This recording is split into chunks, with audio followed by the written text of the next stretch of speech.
Senhoras e senhores, mesa composta, vamos à nominação dos participantes. A mesa de debates do 10º painel, Perspectivas da Jurisprudência no Período de Mudanças. Coordenando esta mesa de debates, temos o Dr. Paulo Vitor Vieira da Rocha, professor do Programa de Mestrado em Direito Tributário Internacional e Comparado do IBDT, coordenador do Programa de Especialização em Direito Tributário Brasileiro do IBDT, professor associado da UEA, estágios em pós-doutorado no IBFD e na USP, advogado. Vamos recebê-lo com aplausos costumeiros aqui para iniciarmos as sessões. Muito obrigado. Temos também a doutora Maísa Pitombo Dellini, diretora da Associação Brasileira de Direito Tributário, doutora e mestra pela USP, ex-conselheira titular do CARF e advogada.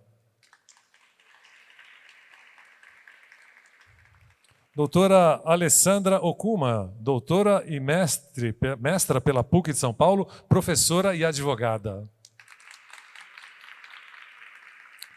Doutor Alexandre Naoki Nishioka, professor da USP e doutor pela USP e advogado. Doutora Cristiane Pires Macnoton, doutora e mestre pela USP e professora conselheira da primeira sessão do CARF. E o doutor Vitor Borges Polizelli, doutor e mestre pela Faculdade de Direito da USP, professor do IBDT e advogado. Com a palavra, o doutor Paulo Vitor. Obrigado. Bom, boa noite a todos. Já é boa noite, né? Eu queria, antes de mais nada, em nome de todos os meus colegas, cumprimentar a coordenação do Congresso, e cumprimentar o próprio IBDT na pessoa do seu presidente, professor Luiz Eduardo Schwerin. Queria agradecer também o convite e a missão, e cumprimentar, ainda que muito rapidamente, meus amigos Vitor, Maísa, Alessandra, Cristiane e Alexandre, e eu preciso, com o perdão de vocês, fazer isso muito brevemente, por causa do nosso tempo que já está levemente comprometido.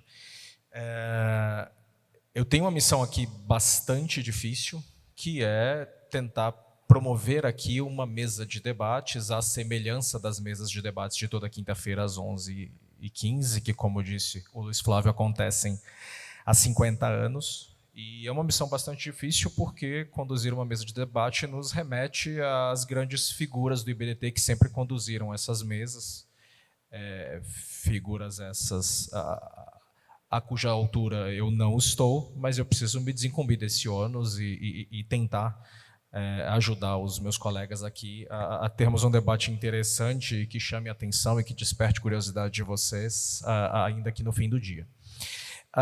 Nós combinamos aqui de enfrentar algumas questões que nos surgiram ao longo do Congresso e tentando fazer essa ligação entre mudança na jurisprudência e reforma tributária. E algumas questões surgiram, despertando interesse, o que é ótimo, de mais de um de nós. Então, as questões selecionadas são principalmente aquelas que provavelmente vão ser tocadas ou enfrentadas por mais de um dos meus amigos aqui na mesa. Eu queria só adiantar aqui uma primeira questão mais genérica, para que depois a gente possa continuar, talvez, discutindo temas um pouco mais específicos. A primeira pergunta que nós imaginamos para ser enfrentada aqui na mesa diz respeito ao potencial que a reforma tributária tem de influenciar a jurisprudência, principalmente construída no Supremo Tribunal Federal, em relação a conceitos que foram, querendo ou não, construídos por conta de IBS, por conta de ICMS e de ISS, e em que medida conceitos fixados ali tendem a ser alterados por conta da reforma, por conta de um novo cenário de IBS e de CBS. Vou adiantar aqui, obviamente, que a palavra aqui é dos meus colegas, mas eu vou adiantar aqui que eu acho que muito pouco daquelas discussões tende a ser aproveitada. Eu talvez não veja tanta mudança. Me parece que, num cenário de uma base ampla, como mencionou e enfatizou a professora Tatiane Piscitelli, debates que foram travados especialmente para resolver problemas de bases muito mais estreitas são debates que, na minha opinião, vão ser muito pouco aproveitados para discutir temas de IBS e CBS. Então, eu não falaria muito em mudança, e sim, talvez, com perdão da palavra, um certo engavetamento daqueles debates. Mas óbvio que agora é a vez de eu escutar provavelmente as divergências dos meus colegas. Bom, boa noite a todos. Eu vou falar um pouco em pé aqui, se ficar difícil de me ouvir, vocês me falam, porque eu tenho uma dificuldade de falar sentada. Então, boa noite. Para mim é uma alegria imensa estar aqui hoje para falar um pouco com vocês nessa mesa de debates, neste lugar para mim que é sagrado. Eu defendi minha dissertação de mestrado aqui e com tantos professores que estavam aqui, agradeço muito a oportunidade de estar aqui com vocês hoje, em nome do professor Luiz Eduardo Chueiro, agora presidente do IBDT. Então, fico extremamente honrada de estar aqui com vocês e nessa mesa tão qualificada de pessoas que eu admiro tanto. Acho que essa primeira questão quanto ao aproveitamento de jurisprudências relacionadas especialmente ao ICMS e ao ISS, eu acho que a gente vai ter muito pouco para quase nada, como o Paulo levantou. Mas por quê? Porque antes a gente estava tratando muito do ISS na questão de conceitos, local da prestação, em se tratando do ISS, né? E que agora, teoricamente, a lei complementar enfrentou. Só que como a gente viu nessa última mesa, ela não foi completamente enfrentada, né? E então nós teremos problemas, sim, na definição quanto ao local da prestação, mas agora sob esse novo viés da nova legislação. Então, como nós antes ficamos muito focados na questão da legislação, do ISS, de como constava isso na Lei Complementar 116, e em se tratando do ICMS, questão, por exemplo, de creditamento, que nós tivemos discussão anterior no STF, não teremos mais, porque teremos uma nova perspectiva. Então, a partir do momento que a legislação foi alterada, teremos, então, uma nova perspectiva de discussão. O que eu quero já levantar para vocês, que é uma preocupação que eu não posso deixar de trazer, porque eu acho que é extremamente importante, é para onde? O Zilvete muito bem falou aqui, a gente vai poder identificar a questão do local, da prestação, o fornecedor vai poder escolher, mas vai poder escolher a partir da alíquota? A alíquota menor, que for de um determinado município, um fornecedor vai poder escolher, e eventualmente o fisco não vai poder questionar se eu adotei a alíquota menor como meu critério de escolha? Só que se isso efetivamente acontecer, que fisco que vai me fiscalizar? E eu acho que essa é a grande questão que nós estamos vivenciando hoje, qual fisco? Aonde eu, contribuinte, vou poder levar o meu debate administrativo, iniciar a minha discussão e até mesmo pedir solução de consulta. Quem que vai ser o ente administrativo competente? Eu acho muito importante que a gente tenha em mente, e aqui eu acho que a premissa que a Mara trouxe no início da palestra dela, eu discordo inicialmente com a consideração dela, quando ela colocou que necessariamente vai ser diferente para todos os... teremos uma fiscalização necessariamente em cada estado, em cada município. Não é assim, porque o próprio dispositivo constitucional, que é o inciso 5º do parágrafo 2º do artigo 156b, ele fala bem que o comitê gestor ele vai coordenar as atividades administrativas com vistas, e aí esse é um ponto que eu acho muito importante, a integração dos entes federativos. E essa integração ela não deve ocorrer apenas dos estados e municípios que vão poder delegar a capacidade de fiscalização, fazendo uma delegação de competência, de capacidade tributária ativa, que é o que nós podemos fazer. Então, é possível fazer essa delegação da capacidade tributária ativa, por que não em um órgão só? E por que não em um órgão só que também envolva a União? Porque, gente, minha maior preocupação é, aqui nós já levantamos, e todas as mesas desde ontem levantaram preocupações em relação à interpretação da lei complementar. A gente está só no começo da reforma tributária. Então, nós temos preocupações em relação à lei complementar de como os dispositivos ali serão interpretados. E quem que vai fazer essa interpretação? O primeiro que deve fazer a interpretação é o ente administrativo.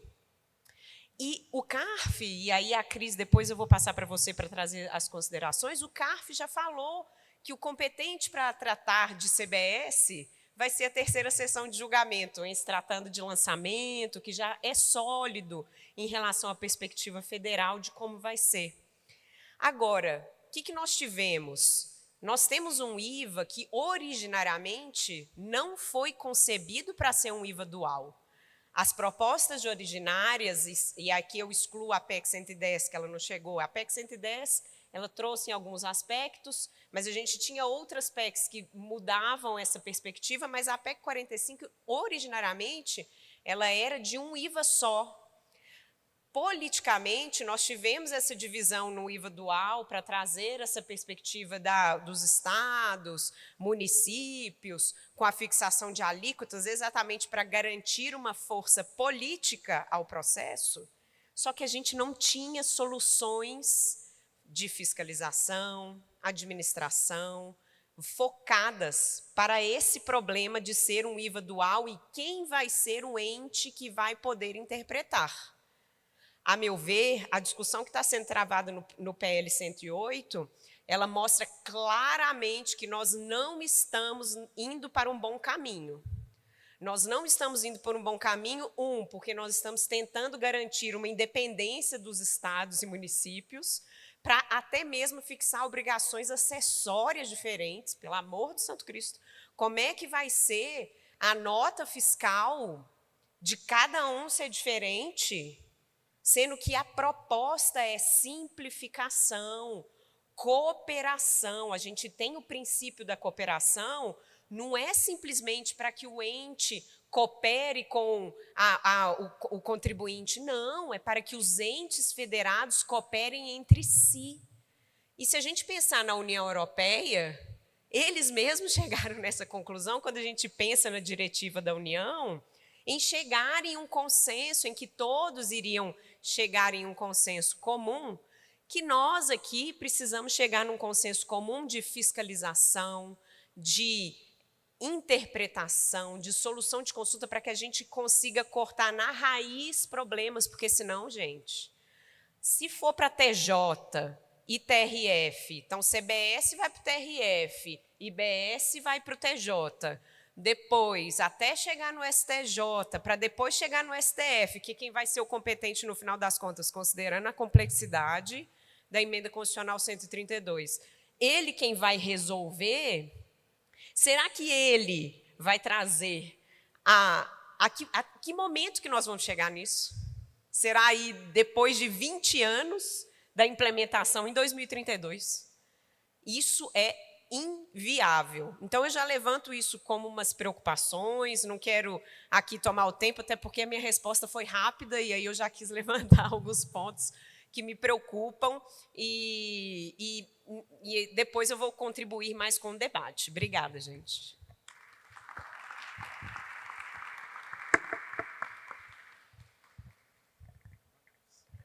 Eu ia passar a palavra para a Cris, especialmente na perspectiva do CARF, né?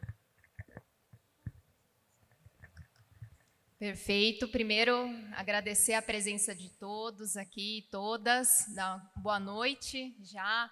Agradecer ao IBDT pelo convite, em nome do professor Luiz Eduardo Choeire, do professor Ricardo Maris, do professor José Maria, da professora Marta, do professor Rodrigo Maito. É uma grande satisfação, uma grande honra estar aqui, né? Primeiro por ser pelo IBDT, que eu tenho muito carinho, já estou no IBDT há anos, fui monitora, fui pesquisadora, hoje sou professora, então é um orgulho muito grande estar aqui, e também por estar no Salão Nobre, que foi onde eu defendi a minha tese de doutorado, mas eu defendi a dissertação de mestrado dela, eu defendi a minha tese de doutorado. Então, passando já, sem mais delongas, ao tema, né, essa questão do CARF, eu vou enfrentar sobre duas perspectivas, questão material, que foi o que a gente começou o debate, e depois questão processual, que a Maísa provocou. Então, quando a gente fala em questões materiais, nós vamos ter muitas mudanças na jurisprudência do CARF, né, a começar por essa questão da não cumulatividade. Né? Quando a gente olha hoje os debates sobre não cumulatividade no CARF, nós temos uma linha de interpretação para o IPI, uma linha de interpretação para PIS/COFINS, né? E PIS/COFINS se adotou o entendimento do STJ, né? Depois da decisão do STJ, dos critérios da essencialidade e relevância, passou-se a se adotar isso no CARF, e nós vemos muitas decisões assim, tanto no judiciário como no CARF, de certa forma até contraditórias, porque numas turmas nós temos a admissibilidade de alguns créditos, e depois em outro julgamento aquele mesmo crédito não é admitido. Então, se você analisar várias decisões, né, por exemplo, ontem eu estava analisando uma decisão de uma empresa ferroviária, né, e tinha serviços que, para alguns, tanto que não foi nem por unanimidade que foi decidido, para alguns, aqueles serviços como de meteorologia. Será que o serviço de meteorologia seria para uma rede ferroviária que faz transporte, né, de mercadorias? Será que ela seria essencial, não seria essencial, seria necessário, seria não necessário? Então, nós temos muitos debates, muita contradição nesses debates, e agora, com a reforma, né, IBS, CBS, nós temos a não cumulatividade ampla, nós temos a questão da uniformidade, porque nós estamos tratando aqui, nos dois tributos, do princípio da quase identidade, né? Então, nos guiando por esses princípios e com a ideia maior de neutralidade, né? Toda vez que falo em neutralidade, eu lembro do professor Choeire sempre falando sobre isso, né? E agora, constitucionalizada essa questão da neutralidade, nós temos que a jurisprudência do CARF vai ter que se alinhar a isso, né? Então, IBS, CBS, creditamento amplo. Nós não poderemos ter as vedações que nós tínhamos antes. E uma questão interessante que alguns já falaram até nesse congresso, e é muito temerosa ainda, é a questão daquela cláusula no artigo que fala sobre o creditamento, sobre os créditos, de créditos, que a pessoa não vai poder aproveitar créditos, o bem ou o serviço for de uso e consumo pessoal. E aí a gente chega à discussão, o que é uso e consumo pessoal? Eu imagino que isso vai dar uma certa litigiosidade, nós vamos ter muitas discussões sobre o que é uso e consumo pessoal, né? Entendo eu que é só para casos mesmos de fraude, né? Daquela intenção da pessoa de utilizar. Por exemplo, já vi pessoas que pegam a empresa para pagar a escola dos filhos, para pagar, já vi até cabeleireiro. Né? Então, nessas situações, notadamente, nós temos uso e consumo pessoal, mas tem que ter cuidado para não deixar isso se ampliar de uma forma que a gente corte, né, o direito à neutralidade, que a gente pode, o que a Constituição está trazendo como intenção nessa reforma. E um outro exemplo que cabe também dentro dessa questão da neutralidade, da ideia de base de cálculo ampla, é a proibição de incentivos fiscais, né? Nós temos na Constituição a proibição de incentivos fiscais, a não ser aqueles permitidos pela Constituição. Mas, apesar disso, a lei complementar traz algumas hipóteses de situações que não haverá incidência de IBS e CBS. E essas hipóteses, para mim, qual que é a lógica dessas hipóteses? São situações que não estão na cadeia de consumo. Então, por exemplo, integralização de capital, incorporação, fusão, cisão, questões societárias, né? Então, elas foram colocadas de fora. Só que o artigo 6º, que traz essa previsão, trouxe no seu parágrafo 1º uma exceção. O que ele diz? O artigo 6º, parágrafo 1º da Lei Complementar 214, que o IBS e a CBS, eles não incidirão sobre aquelas, né, operações societárias, a não ser que os atos ou negócios jurídicos envolvendo as hipóteses previstas nos incisos, né, que são essas relações societárias, constituam na essência operação onerosa com bens e serviços. E aí vem a questão do que significa esse na essência. Né? O próprio Bernard Api, quando ele deu entrevista sobre esse artigo, sobre esse dispositivo em específico, ele disse que a palavra essência foi tirada de julgamentos dos tribunais. Eles retiraram essa palavra dos julgamentos. Então, eu imagino que, claro, foram considerados decisões judiciais e decisões administrativas também. E nós temos muitas decisões administrativas que tratam do princípio, da essência sobre a forma, né? Questões de planejamento tributário. No CARF, a gente tem isso a rodo. Né? E foi justamente dos tribunais que foi retirada essa palavra essência. E agora nós vamos ter que interpretar essa palavra essência novamente e de uma forma muito forte, porque ela vai dar o poder de você afastar ou não a tributação sobre essas operações societárias. Então, eu dou um exemplo aqui, operação de casa e separa. Né? Então, eu tenho uma empresa, eu faço integralização de capital com vinhos, meu querido amigo Alexandre Nishioka. Eu tenho vinhos muito caros, faço integralização de capital com vinhos. Pego essa empresa, e a integralização de capital não vai sofrer a incidência do IVA, porque ela está nessa relação de exceção do artigo 6º. Aí eu vou lá, pego essa empresa e vendo para o meu amigo Alexandre Nishioka. Quando eu vendo a empresa para ele, eu também não vou ter incidência de IBS e CBS. E aí, quando eu vendo a empresa para ele, o Alexandre fala, legal, comprei a empresa, agora vou tomar todos os vinhos. Né? Na verdade, o que aconteceu? Eu queria vender os vinhos para ele, mas para fugir da incidência do IBS e CBS, eu fiz essa integralização de capital. A mesma coisa se, por exemplo, a gente constitui uma empresa junto, eu integralizo com vinho, ele com dinheiro, ele fica com vinho, eu fico com dinheiro. Então, operações como essas, né, deverão ser analisadas com as provas, né, e verificados a existência de fraude, de simulação, para que você possa encontrar a essência da operação. Então, eu entendo que essa palavra essência ela vai conversar muito com a jurisprudência atual. Né? E é uma questão assim que a gente vai ter que avaliar muito a questão dos princípios que nós estamos querendo seguir. Né? Nós estamos querendo seguir princípios como simplicidade e transparência. E a palavra essência ela é muito subjetiva.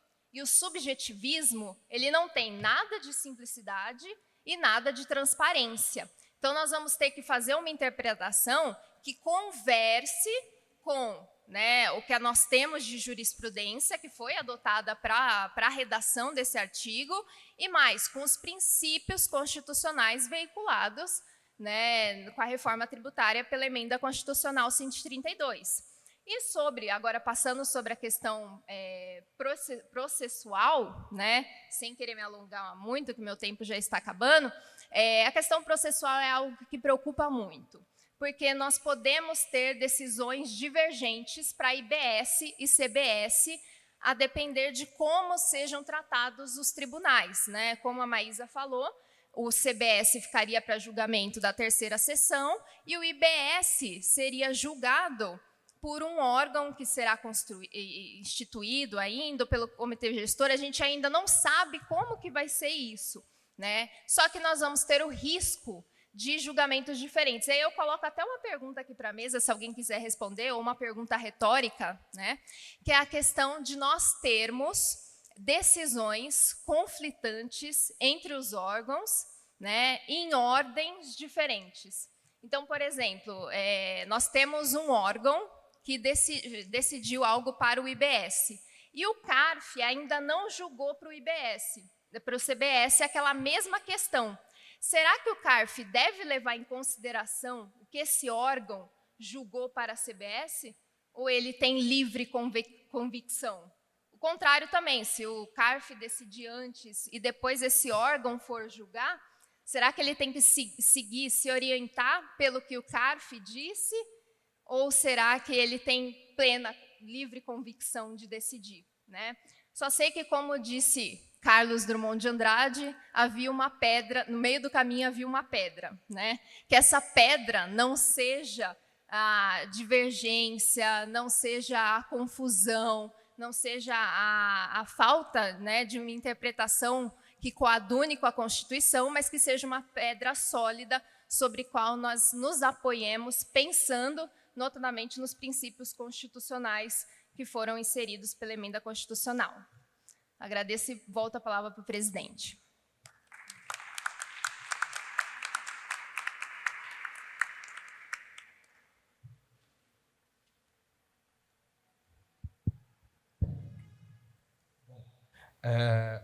Alguém na mesa quer enfrentar esse questionamento da Cristiane sobre a questão de um órgão, ainda que argumentativamente se sentir vinculado pela decisão do outro órgão? Você quer, Alexandre?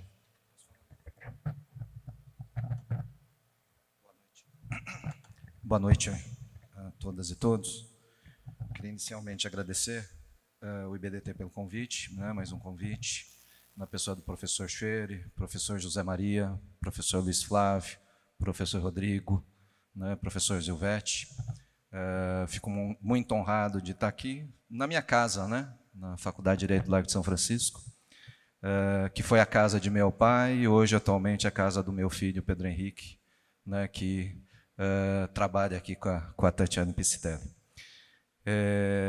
Queria cumprimentar meus colegas de mesa, né, Vitor, Maísa, Paulo Vitor, Alessandra e Cristiane,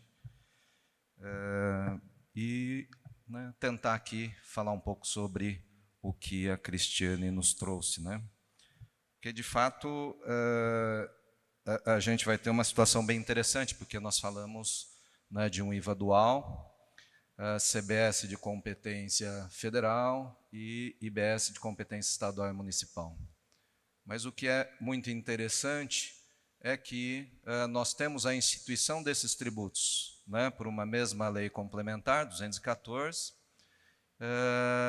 e com uma mesma materialidade, né, e essa mesma materialidade, né, de acordo com o PLP, né, 108 também, vai gerar processos administrativos diferentes, né? Eu tenho um processo administrativo federal em relação à CBS, de acordo com o decreto 7235, de 32, né, de 72, e com todo, né, o procedimento, né, previsto, né, para os recursos ao CARF.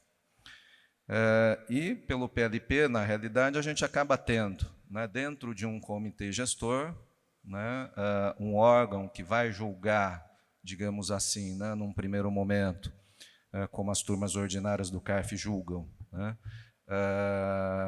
órgão paritário, né, nesse sentido, e dentro desse comitê gestor também, né, seria um órgão para dirimir a jurisprudência, seria até o próprio comitê gestor, que não teria, né, na verdade, uma composição paritária, muito pelo contrário, né, formado por representantes de estados e municípios. Quando a gente compara processos administrativos no âmbito federal, né, estadual e no municipal, a impressão que eu tenho é a de que o percentual de provimento no âmbito federal é maior. Quando a gente desce para os tribunais estaduais, né, o percentual de provimento é um pouco menor. Quando vamos aos tribunais municipais, é praticamente, né, impossível ganhar alguma coisa relevante. Na verdade, apenas e tão somente a gente tem essas vitórias, os contribuintes, quando há um erro muito crasso, né, por parte da fiscalização. Isso acaba gerando também uma preocupação muito grande, né, não só em nível administrativo, mas também no próprio âmbito judicial. Porque uma outra pergunta que a gente tem de se fazer, né, também é como vão ficar os processos judiciais, né, que foi uma preocupação também levantada pelo Superior Tribunal de Justiça, né, que criou um grupo de trabalho para estudar isso, divulgou um relatório, né, 2 ou 3 dias atrás, em que ela aponta que, pelo menos, né, a gente vai ter não uma duplicação, uma triplicação, né, de decisões, né, porque, na verdade, a gente vai ter 3 possíveis processos. né, um processo judicial contra um município, contra o Estado e contra a Fazenda, tudo isso decorrente da mesma materialidade prevista na mesma lei complementar número 214. Né? Então, quando a gente for, né, tem a questão, né, que a Cristiane colocou, né, administrativa, né, se eu teria um órgão para dirimir administrativamente, né, essa divergência entre a interpretação federal, estadual e municipal, eu acho que, né, do jeito que as coisas caminham, não vamos ter.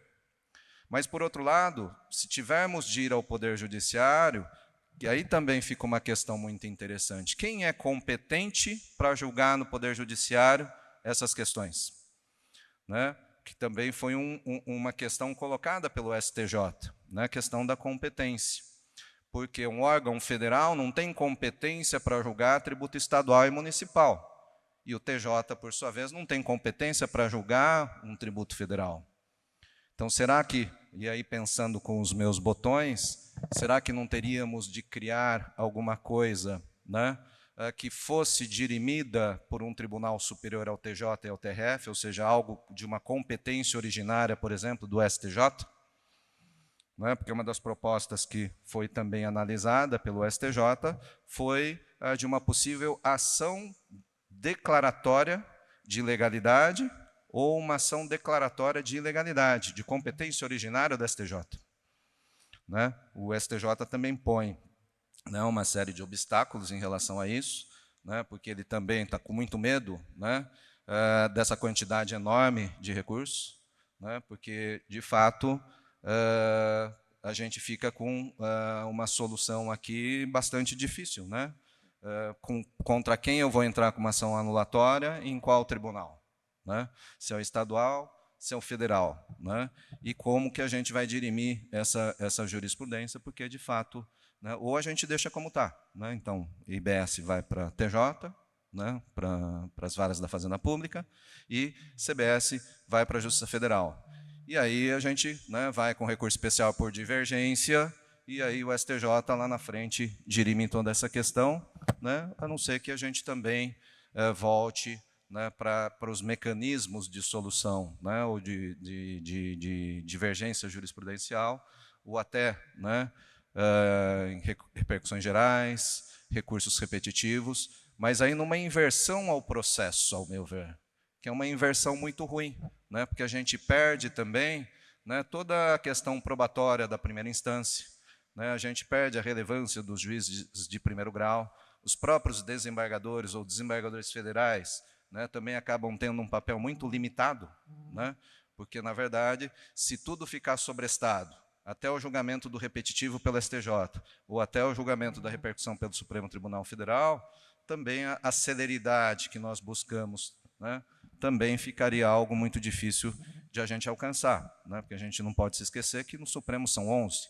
no STJ são 33, e eles têm competências diferentes, têm competências, né, de direito privado, de direito penal e também de direito público. Né? Então, eles não vão só julgar as questões tributárias. Né?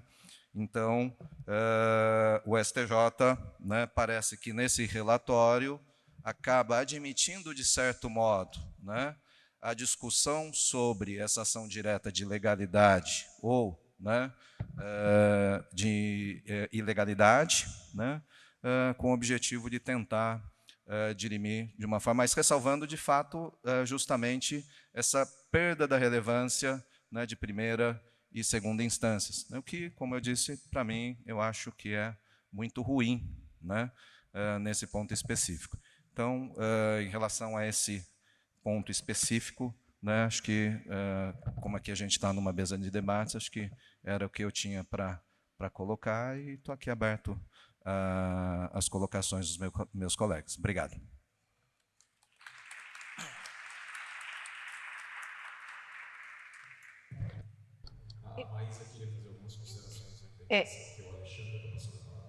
Eu só queria, Alexandre, eu queria criticar um pouco esse relatório do STJ, porque eu senti principalmente que ele foi muito destrutivo e não construtivo. Ele não tentou em nenhum momento trazer uma possibilidade de como nós poderíamos chegar numa solução de o STJ ser um ente originário para a solução desses conflitos. Não sei até que ponto ele seria o último a julgar, porque o STF, por causa da emenda constitucional, a tendência é que grande parte das discussões vão recair no Supremo. E isso é péssimo, porque se a gente não chegar com uma construção bem elaborada até o Supremo, como será esse debate? Até porque, como você bem colocou, a gente tem aí, ele tem competência originária para tratar de tudo, não é só do tributário, né? Então, na hora que eu li o relatório, eu fiquei extremamente incomodada com essa afirmação de que vai necessariamente triplicar, porque nós teremos a fiscalização de todos os entes. Não teremos, a gente não tem o PL 108 ainda. A perspectiva é que nós até não teremos, porque o objetivo é que o comitê gestor centralize alguma perspectiva em relação à fiscalização. Mas sim, nós teremos o problema do TJ e do TRF, e isso é completamente incompatível. Teremos que pensar como nacional e não como União, Estado e município. Era só essa contribuição, porque realmente me incomoda, esse relatório me incomodou, a forma como ele foi exposto e até diferentes vezes divulgado na mídia como uma objeção geral do STJ quanto à proposta da AGU, né? Foi algo em legítima defesa dele só. Foi desespero, eu senti, foi um pouco de pânico. Bom, eu posso passar para a próxima questão? Eu queria agora levantar uma questão em relação à qual acho que a gente já tem talvez até alguma divergência aqui, por exemplo, entre mim e a minha amiga Alessandra, que é o seguinte.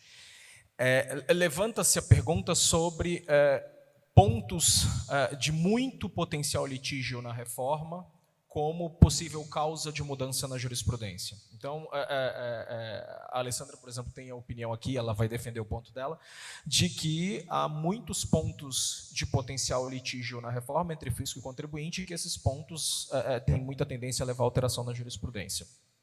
Eu queria aqui já começar o debate fazendo uma distinção entre dois tipos de mudança.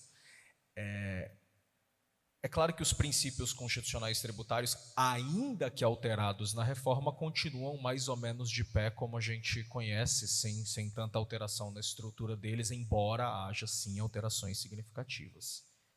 Fora dos princípios, eu não vejo muita margem para alteração, porque, como eu disse, eu acredito que a reforma, fora do campo dos princípios, por exemplo, tratando de regra de competência, de conflito de competência, da própria definição da materialidade, a jurisprudência vai ser quase que, na minha opinião, escrita quase que do zero em relação a isso. E aí eu levantaria aqui duas perguntas, ou a pergunta dividida em duas ordens, que a jurisprudência, principalmente do Supremo Tribunal Federal, tem dever de coerência em relação a conceitos ou definições, ou até ao conteúdo que ela atribuiu a determinados princípios, no contexto pré-reforma, para aplicá-los no contexto pós-reforma? E aí, me parece que sim, mas eu repito que eu acho que esse é o único ponto em que pode haver alguma mudança, e ainda assim, talvez a mudança seja restrita. Vou dar aqui um exemplo que me incomodou bastante. O Supremo Tribunal Federal decidiu que a energia elétrica era um bem essencial e, por isso, deveria se curvar ao princípio da essencialidade, da seletividade conforme a essencialidade do produto. Então, eu tenho uma premissa do Supremo Tribunal Federal: energia elétrica é essencial. E eu poderia aqui estender a qualificação da energia elétrica, por exemplo, para serviços de saneamento básico. Aí a gente sabe que a intenção inicial da reforma era alíquota única, era um imposto super flat, não tinha diferenciação para nada, porque acreditava-se piamente no cashback como alternativa à seletividade para combater a regressividade que normalmente se verifica nos tributos sobre consumo. Então, meio que a gente tem uma primeira visão do reformador, que não teremos mais como mecanismo anti-regressividade, não teremos mais seletividade conforme a essencialidade, porque temos o cashback, essa é uma ferramenta muito melhor. Aí vem o cashback. Só que o cashback veio pela metade. Em alguma medida, ele veio pela por muito menos da metade. Afinal de contas, se a gente olhar a devolução do IBS, ele está em 20% para a energia elétrica e outros bens ou serviços essenciais. Então, será que uma coisa compensa a outra? Ou seja, eu devolvo 20%, e como eu devolvo 20%, eu teria algum dever de discutir ainda a alíquota da energia elétrica? O Supremo está atrelado a isso? Na hora em que ele, por exemplo, tiver que enfrentar discussões sobre poderia devolver só 20%, ele estaria preso em alguma medida ao que ele julgou quando ele disse que a energia elétrica era essencial? Me parece que sim, mas, de novo, eu enxergo esse como talvez um dos raros exemplos em que a gente tem uma jurisprudência que não está sendo construída quase do zero. Eu acho que em matéria de reforma, ou dos principais pontos de conflito da reforma, a gente tem muita página quase em branco. Mas me parece que a Alessandra diverge de mim, então eu quero enxergar toda essa mudança de termos coisas decididas, temas decididos e que vão ser alterados pela jurisprudência. Obrigada, Paulo Vitor. Boa noite a todos. Primeiro, tenho que agradecer o IBDT, professor Luiz Eduardo Chueri, todos os organizadores desse congresso, que está impecável. É sempre realmente uma emoção estar aqui no Salão Nobre da São Francisco, então isso pesa. E até quero agradecer e cumprimentar todos os meus colegas de mesa, estou muito feliz de estar aqui.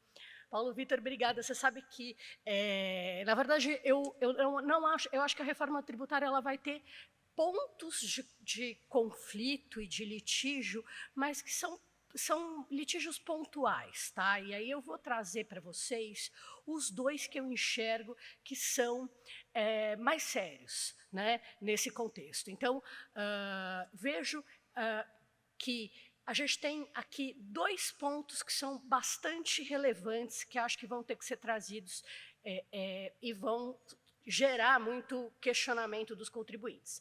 Na verdade, um deles você até tocou, a questão da seletividade, ela já vem, já foi objeto de duas ADIs, né, a questão do o que é essencial, o que não é, se determinado dispositivo médico é essencial ou não é. Então, temos já duas ADIs no Supremo, temos uma ADI uma outra ADI que eu venho acompanhando bastante perto, que trata ali, e esse eu acho que eu vejo duas zebras nessa reforma tributária, uma delas é o seletivo, que eu detesto, e eu detesto, mas esse eu detesto mesmo, os fundos do artigo 136 do ADCT.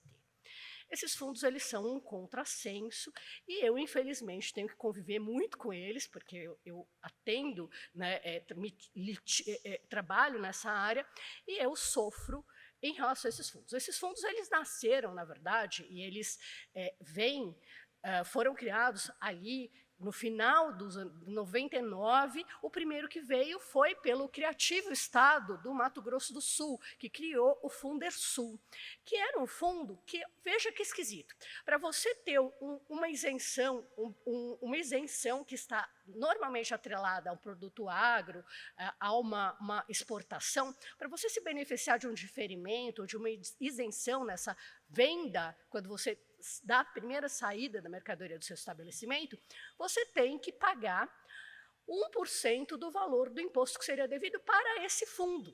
Veja, né, o Estado do Mato Grosso do Sul, nesse caso, teria competência para revogar essa isenção, ele não revogou a isenção, né, ele simplesmente colocou uma condição que seria essa contribuição. Você não vai pagar o ICMS, mas você vai ter que pagar esse fundo aqui, né? Isso muitas vezes vem ali no processo de exportação, que seria imune, então, aí, nesse caso, a exigência é absolutamente indevida, né? Mas está lá. E o que aconteceu? Isso foi para o Supremo Tribunal Federal há muitos anos atrás, e teve uma decisão, na época não foi uma decisão em recurso extraordinário, não foi em plenário, uma decisão contrária ao contribuinte, dizendo que esses fundos não eram tributários, que eles não tinham natureza jurídica tributária. Veja bem, a gente conhece o artigo 3º do CTN, que diz que o que é tributo? Prestação pecuniária, compulsória, descrita em lei, cobrada por atividade vinculada. esses fundos, eles são compulsórios porque você necessariamente vai ter que usar deles para poder fazer essa operação.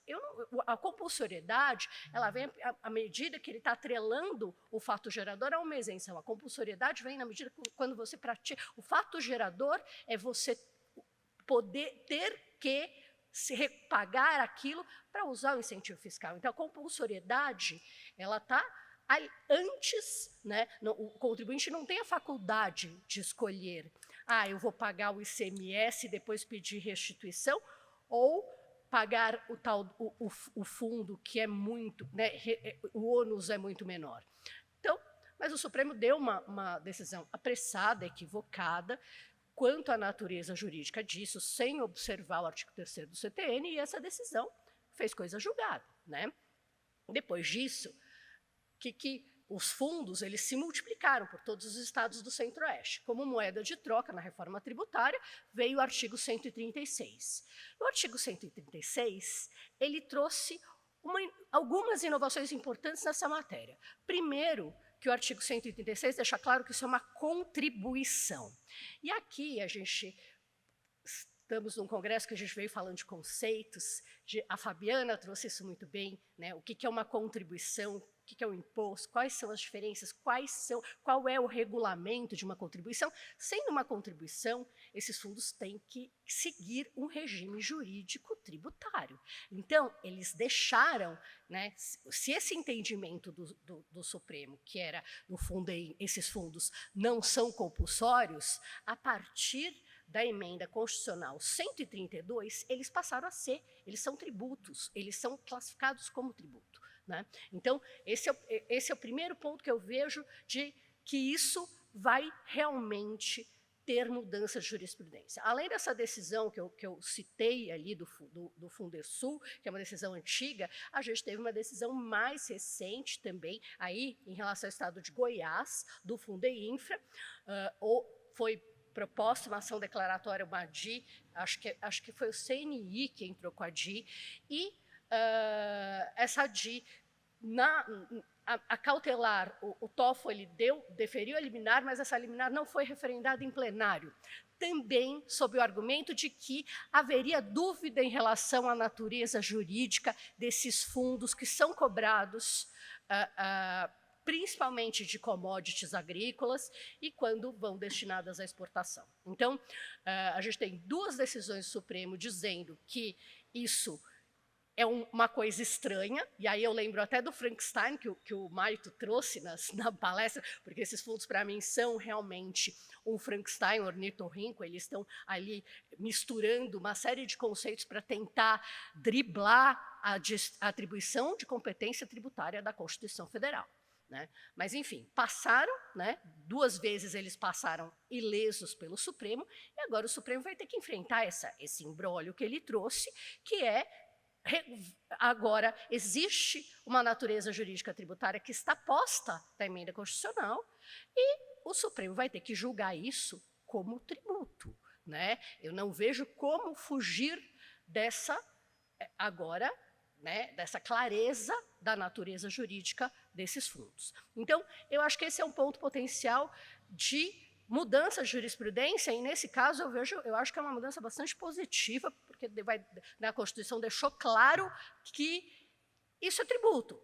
Na minha concepção sempre foi, mas o Supremo precisava disso. Às vezes o Supremo precisa de uma regra escrita dizendo é assim ou é assado. Né? E outro exemplo que eu vou trazer, que eu acho que vai gerar alteração de jurisprudência, é também o princípio do meio ambiente, de proteção ao meio ambiente. Mesmo também, situação parecida, temos ali, né, uma lei, o Estado do Mato Grosso também é outro que é muito criativo, e aí empresas que produzem soja por proteção ambiental fizeram um acordo que se chama moratória da soja, que as empresas que exportam só podem comprar de produtores que efetivamente não usam terras, não fazem desmatamento de sua terra. Como é que eles fazem isso?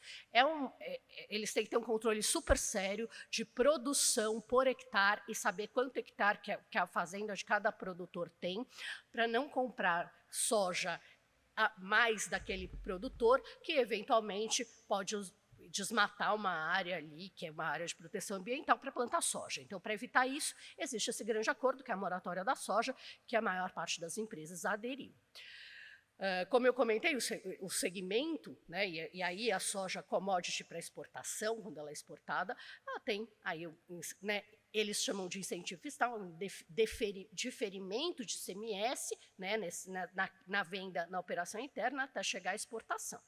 Mas aquilo o Estado do Mato Grosso tentou revogar todo esse tratamento, esses incentivos, né, à exportação de commodities, dizendo que eles não revogar para as empresas que seguiam, que tinham esse acordo da moratória da soja. Então, isso aí foi, né, acredito, uma pressão dos produtores rurais do local, que queriam derrubar a moratória da soja e acharam como meio fazer isso, tentar pressionar, caçar os incentivos fiscais.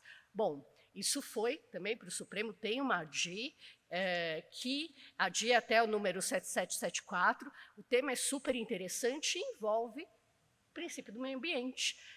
Se o princípio do meio, a base é o princípio, essa moratória da soja, ela vem para proteção ambiental. Então, toda a argumentação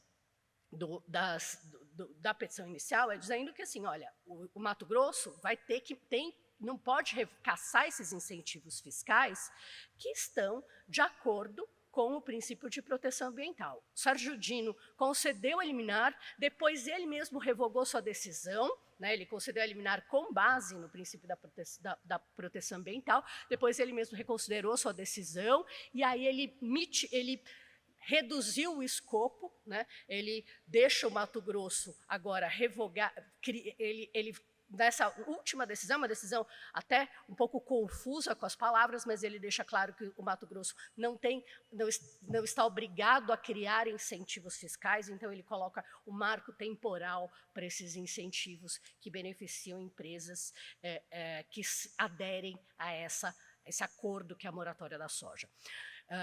Então, vejo como eu acho que esse é um outro ponto que vai gerar mudança de jurisprudência. Agora, os tribunais superiores, Supremo e STJ, eles podem reavaliar incentivos olhando para a questão ambiental. E eu espero que isso aconteça e gere uma mudança positiva de jurisprudência. É isso, eu já até extrapolei meu ponto. Quero agradecer de novo e devolvo ao meu amigo Paulo Vitor. Muito obrigada.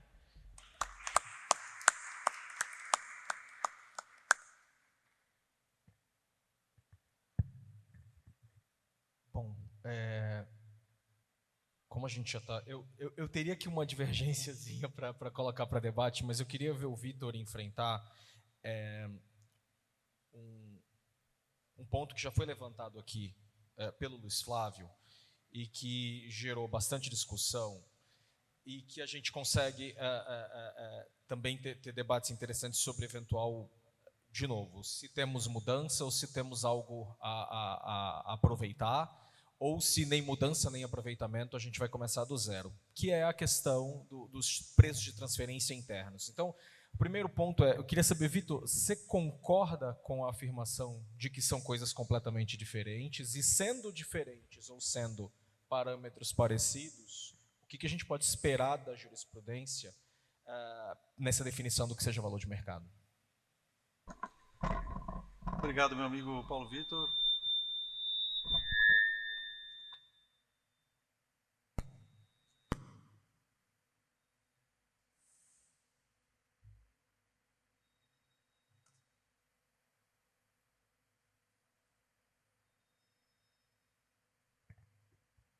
Pronto, foi o mesmo problema que o professor Tércio teve hoje de manhã, né? Só espero que a luz não apague, porque agora vai ficar escuro. Bom, agradeço na pessoa do nosso presidente, professor Luiz Eduardo Choeira, a oportunidade de estar aqui nesse painel, que é um dos painéis mais femininos, né? Estou me sentindo quase no Women in Techs, muito bacana dividir esse momento com vocês e para tratar de temas desafiadores aqui, tanto do ponto de vista da proposta, quanto de tudo que a gente ouviu durante o dia de hoje, em relação à reforma. Eu vou falar um pouco rápido aqui para poder sobrar tempo para você fazer o seu ponto ambiental e a gente talvez até fazer algum debate. Eu sei que está todo mundo muito cansado aí, mas eu tenho uma inquietação grande com o tema desse painel, de como as reformas influenciam na jurisprudência, porque essa pergunta ela é difícil de situar, né? A jurisprudência leva muito tempo. De que jurisprudência nós estamos falando, né? As primeiras vão sair bastante desalinhadas e às vezes leva décadas para as pessoas lerem alguma coisa, entenderem, processarem. E para poder reforçar esse ponto, eu trago aqui um exemplo muito fácil de enfatizar para todo mundo, que é a questão própria dos conteúdos desmaterializados, né? A Constituição de 88 trouxe o artigo 146, 1, 2 e 3. O inciso 3 levou décadas para as pessoas perceberem que ele tem uma importância, né? Ou seja, o papel, a função da lei complementar e a gente desconstitucionalizar o debate até que o Supremo, muito recentemente, disse serviço é aquilo que está na lista. Né? Mas até então, o primeiro julgamento que teve sobre software já tinha muito tempo de Constituição Federal de 88 e já poderia ter tido esse desfecho, levou mais 20 anos. Né? Será que algumas das coisas que nós estamos vendo aqui, eu cito o painel anterior que falou da importação, o conceito de adquirente. Por alguns anos nós vamos conviver com uma ideia absolutamente prática de que o local do consumo é o local do adquirente, para quase todos os serviços e para quase todas as situações envolvendo direitos. Isso é uma revolução. O adquirente é a pessoa que está na nota. Não importa onde está sendo consumido o serviço, onde está sendo... Né, é uma simplificação tremenda. Nós vamos, por muitos anos, ter... o colega até comentou o negócio dos 50 estados, né? 5.500 municípios aplicando um outro conceito, e para IBS e CBS a gente vai aplicar um conceito extremamente prático. Será que alguém vai ter alguma ideia mirabolante, querer questionar isso, e de repente a gente vai acabar não aplicando o conceito de local do consumo de modo alinhado com a OCDE, com os VAT GST Guidelines, né? Então, eu tenho um certo ceticismo assim, de como a jurisprudência vai evoluir nesse período. E acho que vai haver, isso sim, né, talvez uma influência internacional aqui na jurisprudência, ou algo que a gente já vai ver na reforma do IBS-CBS mesmo, porque, se eu entendi bem das pessoas que me explicaram, vai vir ainda uma lei complementar, uma outra legislação, para falar de como vai ser os procedimentos e como vão ser os julgamentos. E talvez a gente tenha um momento importante de mudança na metodologia de conduzir contencioso nesse país.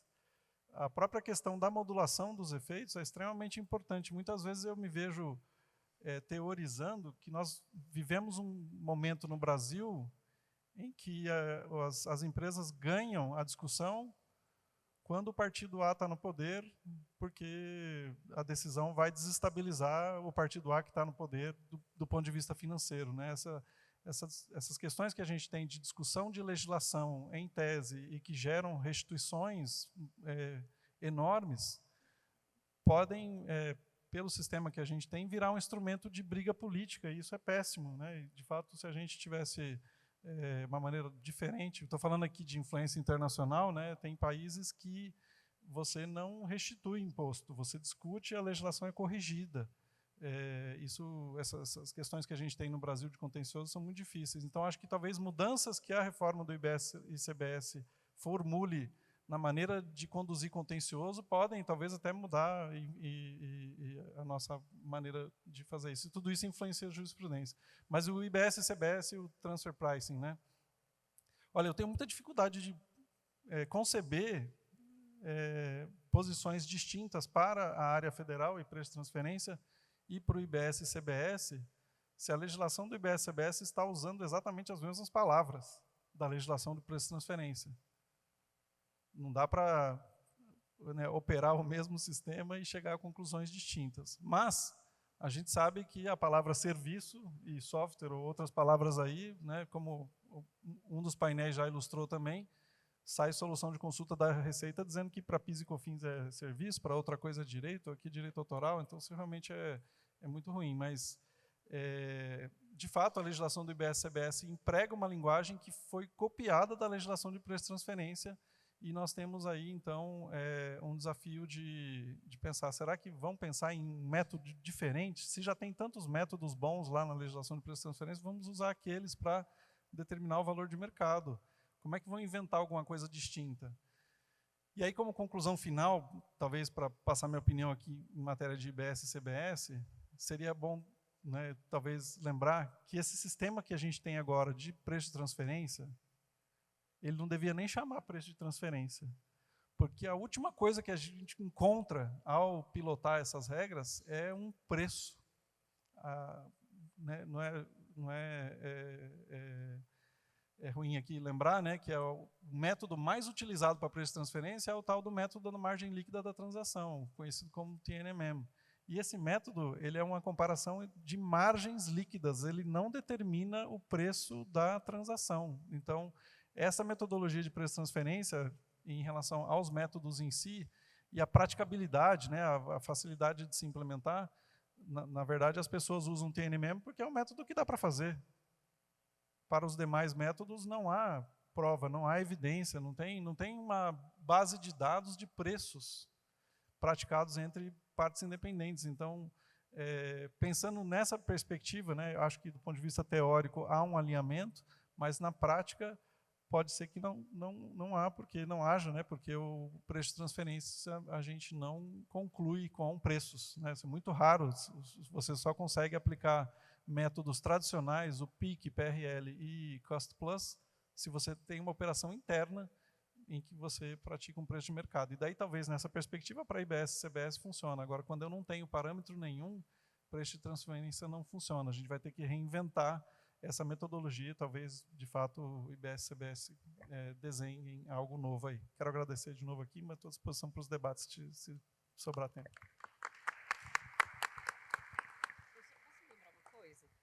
Eu só queria lembrar uma questão que a legislação do IPI ia ser revogada e acabou não sendo, né, por causa da Zona Franca de Manaus.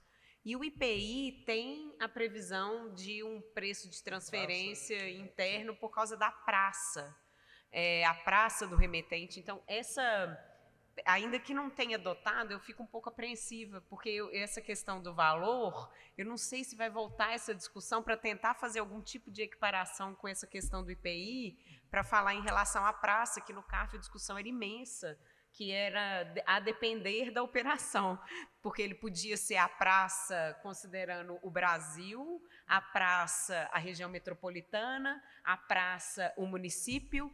Então, essa discussão, ainda que a gente não tenha um equiparável, a gente tem em relação ao IPI, e que a legislação não foi revogada pelo fato da gente ainda ter para a Zona Franca. Então, só queria trazer esse ponto que me incomodou também dentro dessa discussão.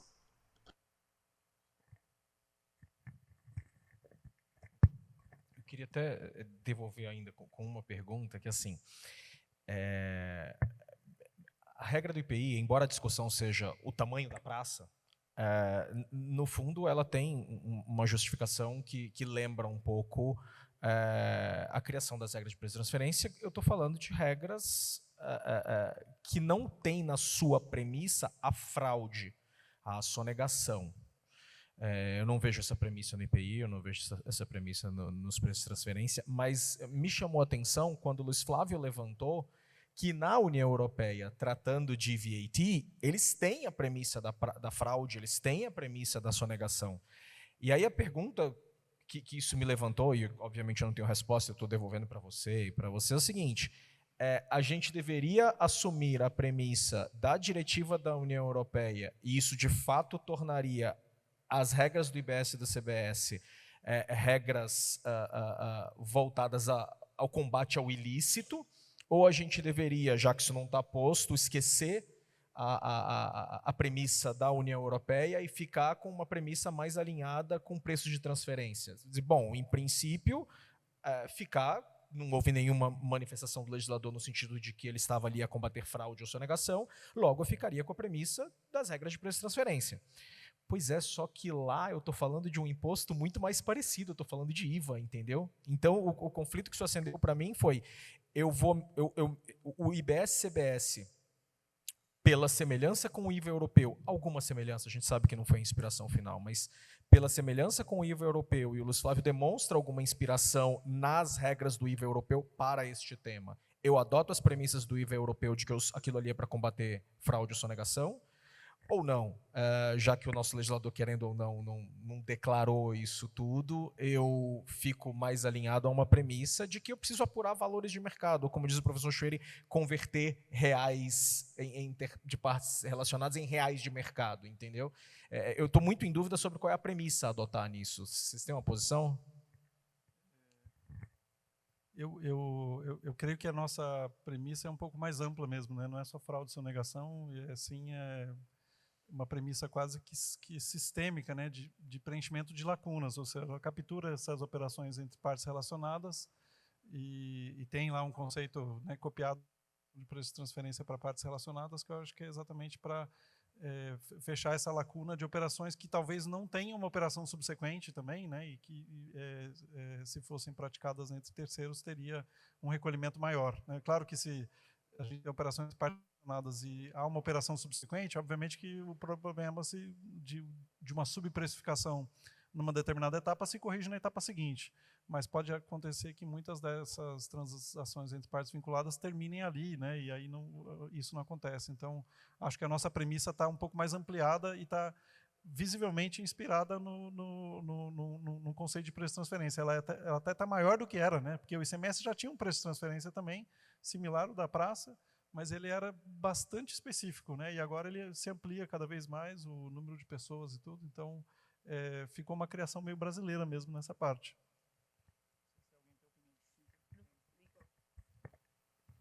Bom, alguém? Não? Não? Tá.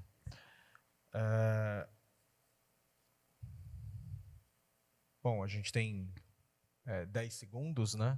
Eu acho que nesses 10 segundos seria importante tentar extrair alguma coisa aí do público.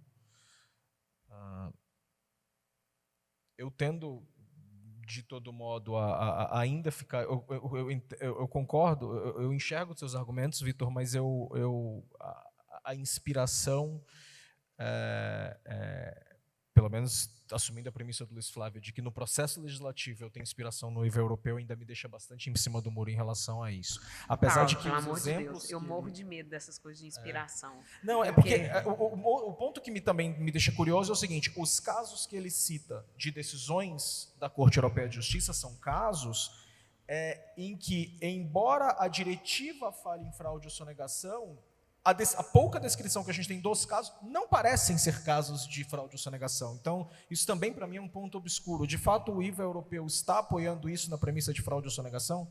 Porque a diretiva fala em fraude ou sonegação, quando você olha as decisões, elas não têm cara de fraude ou sonegação, né? Isso continua me incomodando e me deixando cheio de interrogações. Bom, acho que não tendo mais perguntas, eu só quero agradecer a participação, a colaboração de vocês e dar por encerrado esse 10º painel do Congresso. Boa noite a todos e até amanhã.